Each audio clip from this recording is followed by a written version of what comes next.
What happened in Episode 4 of The Rings of Power? Who is Adar? What's with all that prophecy in Numenor? Let's take a look. On this channel we cover The Rings of Power in full. Breakdowns, explanations and deep dives into the lore and history of J.R.R. Tolkien's world, as well as other great fantasy books and TV shows. If that sounds good, please consider clicking the subscribe button in the bottom right of your screen, and the bell icon. Let's start with Elrond and Celebrimbor. Elrond's mission to see Durin a couple of episodes ago was evidently a success, because now the dwarves are working on making Celebrimbor's massive forge, and making good progress by the look of it. We still don't know exactly what his plan is here, or what the rush was, but this should be the start of a positive relationship between Eregion and Khazad-dûm. For example, the doors of Durin, the west gate of Moria that the Fellowship was stuck outside of for a little while, millennia later, were jointly made by Celebrimbor and the dwarves. There is an interesting little exchange between Elrond and Celebrimbor, where Celebrimbor remembers how Elrond's father had once said that his life would one day be in the hands of his son. This isn't in the book, so it's clearly been dropped in here by the showrunners as some foreshadowing for something that will happen later in the show, so remember it. Anyway, inside Khazad-dûm, we get a bit of resolution about that shiny thing in a box that King Durin was so protective of last time. Yes, it's Mithril. The dwarves have found a seam of it and are trying to mine it, slowly, and don't want anyone else to know about it. It seems like very dangerous work, and there's a cave-in, though perhaps through Disa's singing to the mountain, everyone seems to survive. Elrond, however, senses that something is up and puts on his investigating shoes. He accuses Disa of lying about where Durin is, which she is, and Durin accuses Elrond of sneaking in and spying on what he is doing, which he is. But the truth comes out, and Elrond swears an oath never to tell anyone about this wonderful new discovery of Mithril. Durin gives Elrond a nugget of Mithril as a friendship offering. Just to end off this section, Durin Sr., the king, gives Durin Jr. a little speech about how dwarves believe that when a new king is crowned, the voices of his forebears flow into him with their wisdom and counsel. This may be a nod to the canon dwarf belief that the original Durin, the founder of Durin's folk, will be reincarnated 6 times in other King Durins, which doesn't really make sense on the show, as they have 2 Durins alive at the same time. Regardless, Elrond invites Durin Jr. to go to Lindon, and Durin accepts. His instinct, though, tells him that there is more to Gil-galad sending Elrond to Eregion than meets the eye, which there surely is, despite Elrond's protestations to the contrary. But the main part of the action in this episode is in the Southlands and on Numenor. In the Southlands, Bronwyn has led her people to the old watchtower, and it seems like a couple of other villages have joined them, so it's a bit packed. But unfortunately, her cunning plan seems to have begun and ended with just going there. Yes, they are in a place of relative safety now, compared to their villages at least, but they don't have much food. Foraging in the area close by won't keep them going for long. Theo is surely right when he suggests getting whatever is left in the village, though even that won't last forever. He and his friend Rowan head down there. One thing leads to another, and the Orcs catch sight of that mysterious evil sword Theo stole and has been carrying around. And it appears that the Orcs have been looking for it. Finding it is their new overriding priority. So what is it? Well, later, when Waldreg corners Theo, he tells him that it is no sword. It is a power. It was fashioned for the ancestors of the Southlanders by his master's hand. A beautiful servant who was lost but shall return. Sauron. The language here is a little vague, but it's clear that some of the Southlanders are waiting for Sauron to return, and that sword is connected with it, and they took the Red Comet as a sign that the time is nearly right.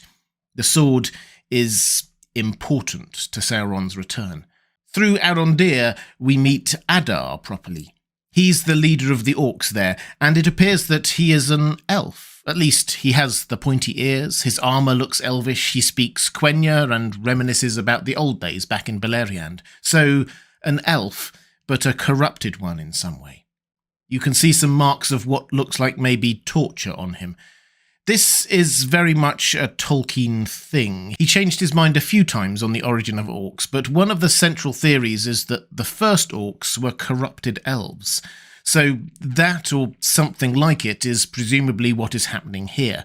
The orcs call him Adar, an elvish name for father, because he is their forefather, either literally or figuratively. I hope we get more detail on this, because it's been something Tolkien scholars have been debating for decades, but perhaps the showrunners will just leave us with this slightly vague version. Exactly what Adar's role here is, though, is even less certain. Yes, he is the leader of the orcs in the place where Sauron wanted the forces of evil to all meet up, but does that mean that he is working for Sauron, or independently? He enigmatically says that he isn't a god, not yet anyway, which is quite a claim, particularly if he is just a servant of Sauron. And I do wonder whether he is a character we know, or one of the other elves may know. He talks about travelling down the river in Beleriand when he was younger.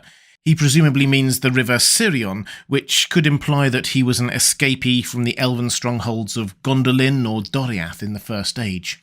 And if so, Galadriel or Elrond or Gil-galad or several others might know him. We'll see. Regardless, he sends Arondir off to deliver an ultimatum to Bronwyn's escapees at the Watchtower.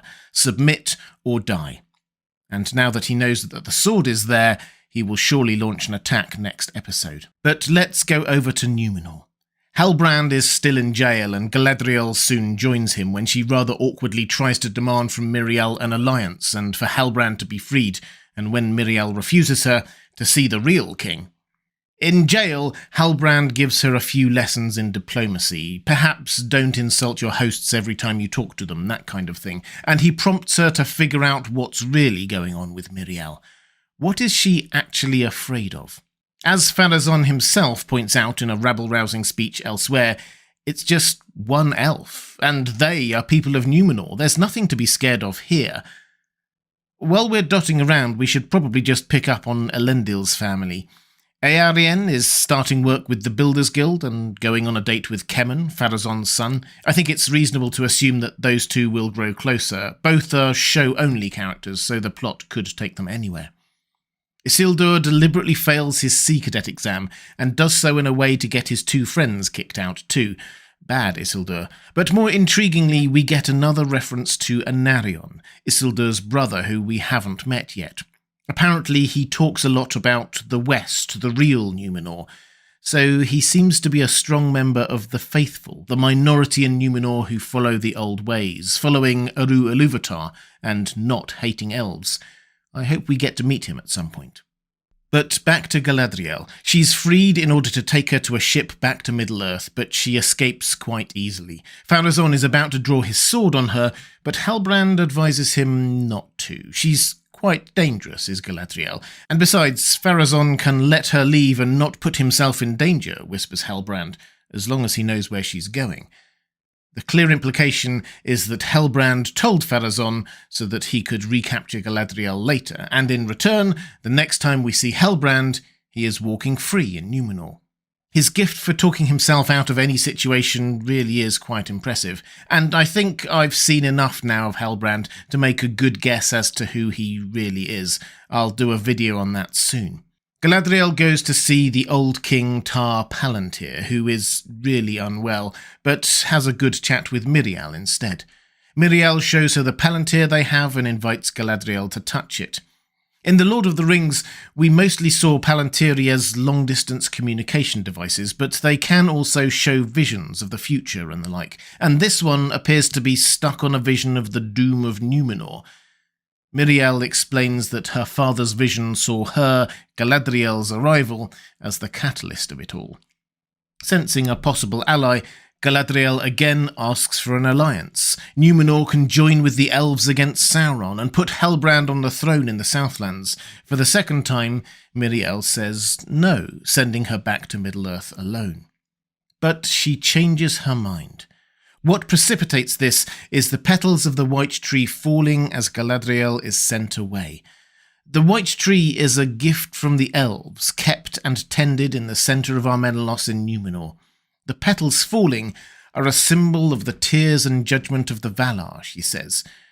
We saw this in Miriel's vision at the start of the episode, and it is an echo of Tar Palantir's prophecy and Tolkien's work that if the White Tree perished, the line of the kings of Numenor would also end. So Miriel casts aside her neutral stance and instead says that she will personally escort Galadriel to the Southlands to help in their struggles. Who will go with her?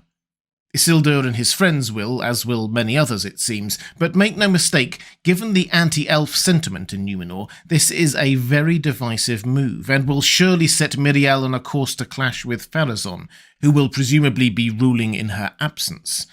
So things have sped up a lot in this episode, and events have started to draw together.